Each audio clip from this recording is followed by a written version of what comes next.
Hi everyone, so this week's video post is about release, which I found very interesting because I've spent the last week releasing stuff personally after finding out how it was affecting me physically. I'm a yoga teacher, and for about the last 2 years I've been kind of fighting my own physical demons. I've got big knots in the back of my shoulder and real tension across the tops of my shoulders and my neck. And I went for a massage the other day, 2-hour massage, fabulous, but it just, it touches the sides, but it never gets in there. And I was kind of beginning to think, this isn't just about a physicality thing. This is something to do with me. This is something to do with me holding on to stuff for sure. So on that little, gift from the universe, that little passing thought that sort of like keeps niggling in the back of your mind, I started doing a little bit of research and came across some stuff by Dr. Bruce Lipton and Louise Hay about how the body holds emotional tension. And it was really, really interesting to me because, first of all, the back is all like related to your past, stuff that you don't want people to see, stuff that you're ashamed of, fear, anxiety, stuff like that, right? So just for me, became particularly profound when I realised that it was all surrounding my heart centre as well, and between my heart and my mind, which is something that relationship between my heart and my mind I've been building on specifically, targeting that sort of area between for the last couple of years as well. And it's all, I think, for me, to do with releasing guilt around my last 2 relationships.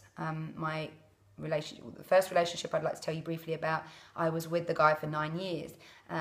We were very much in love. It was amazing. We did loads and loads of stuff together, loads of stuff. I honestly thought he was going to be the one, But it just became blatantly obvious as after we got past year 7 that he just wasn't going to commit. And, the lifestyle we were living at the time was great, but I just couldn't see us being able to substantiate our relationship when kids came along and stuff like that. And knowing that I wanted all that, it became quite obvious to me that we weren't the match that I thought we perhaps were. Anyway, when I finished with him, it was a nightmare. He became clingy, depressed, crying, suicidal, and I'm quite an empathetic person and was very, very much affected by this. And at the time when I finished with him, we were actually in Brazil, and I was travelling around. And I went off on my own, and I dealt with a load of other things on my own, about just kind of, facing all your fears initially, being out there in the big wide world, and also being this tiny little white woman in a country full of these very tall, Latin black, because the north part of Brazil where I was, Santander is very sort of black influenced, and they are all huge, and I'm little. I'm like 5'1", 0.8 or something. I cling on to that, 0.8. And so I was going through a lot of stuff there. Most of it was kind of almost in my realm of physicality outside my body. So I was definitely projecting my intuitions and my intelligence, if you like, out of my body rather than in, when, and my heart definitely suffered for it. I didn't really face a lot of that stuff then. I then came back, and I was pregnant from another relationship that I've got guilt over. I was pregnant with my son. That relationship lasted for 2 years and was again amazing. It was volatile, and that was why it broke down in the end. But it was also amazingly passionate, free, exciting. One of the most exciting relationships I've actually ever had in my life, which is why I think I stuck around when it got really bad, as long as I did. And I feel guilt for that, for myself, because I feel like I should have had more self-esteem to have stood up and said, no, I'm actually worth more than this. I have guilt for separating from him when he was, or he is the father of my child. And he put a lot of guilt on me when we broke up then as well. So I've kind of, obviously you can see there's a pattern building here. I like a lame duck. That's what my mum said. And to a certain extent, I think it's true. Like, I have this real desire and need to help the world, like to fix people or to try, and I think that's one of the reasons I'm getting into the area of personal growth, because actually, instead of bringing it into my relationships and realizing that, you can never fix anybody, it's got to come from them, I'm now putting it out into the world and just hoping that I can support people more on their journey. But all this guilt, all this tension, all this upset, it's all surrounded by my heart, right? It's all in my heart chakra.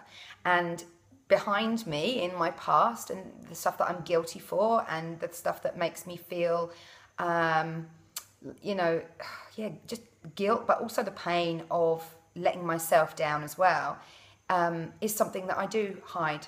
I don't talk about it very much. I do hide it from the world. My mum and dad don't know half the stuff that went on in my relationship with Mikey, my son's biological father.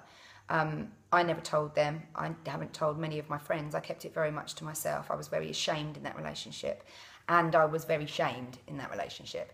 So I kind of think it's all that. And it's been so interesting the last week, realising that and meditating on it, and finding that there's still hurt, and there's still upset, and there's still this question of, you know, well, why? Like, why, you know, why didn't it work, kind of thing? You know, why couldn't I have made it work? And that's what I've been releasing, really, is still that whole need to fix my past.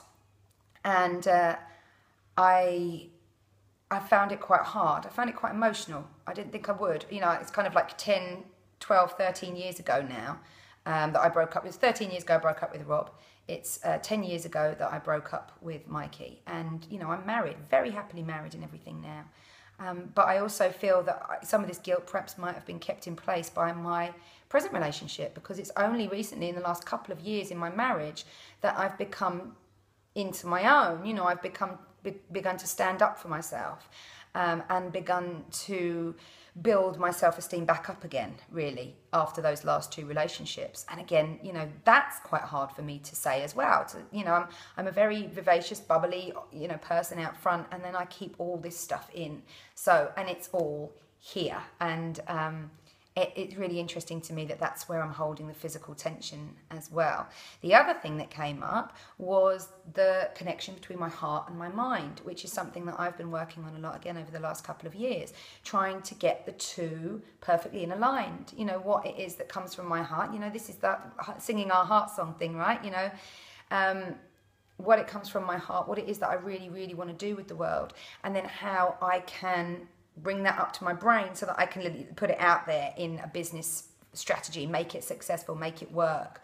And so I'm really hoping that doing all this release work and clearing out all these ghosts from my middle to lower back and around my heart area are really going to help me progress forward as well with this journey of visibility. Because I feel like also, you know, working through the vision module, I've faced a lot of stuff that was obviously down there that, again, I never have gotten out, which has been brilliant.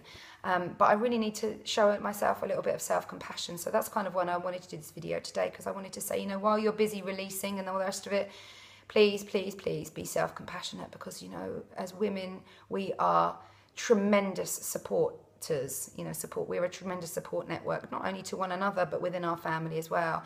And quite often we find that we don't necessarily get the same level of support back.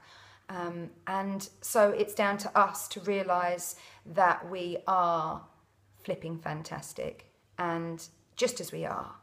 And, you know, even if you've made bad decisions in the past, even if you feel like you've let people down when you should have been a bit better, and even though you still wonder whether or not you may have made the right decisions, it's important to know that you did make those decisions, and that to a certain extent you need to stand by them and be strong to them as well.